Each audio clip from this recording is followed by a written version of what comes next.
আজকে আমি সাজবো ছাপড়ি। ছাপড়ি কারা হয়, তাদের দেখতে কেমন হয় বা তারা কিরকম ভাবে সাজে, তো সেই সাজটা নিয়ে আজকে আমি আসবো পার্ট 1।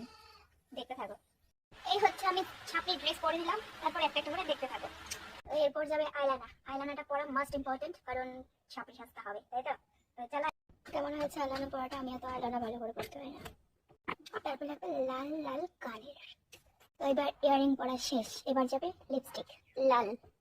আর ছিল টিপের পালা। টিপটা কিন্তু তোমাকে এখানে পড়লে হবে না, টিপটা তোমাকে ঠিক এখানে পড়তে হবে। আমি যেভাবে পড়াচ্ছি সেভাবে পড়তে হবে, তবে তুমি 100% ছাপড়ি সাজতে পারবে। তো চলো এবার হেয়ার স্টাইলটা করে নিই ছাপড়িদের মতন করে।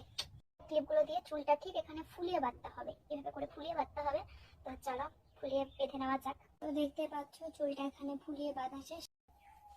তো তারপর তোমাকে পিছনের চুলটাকে এইভাবে বেঁধে নিতে হবে, বেঁধে নিলেই তোমার ফাইনাল লুক শেষ।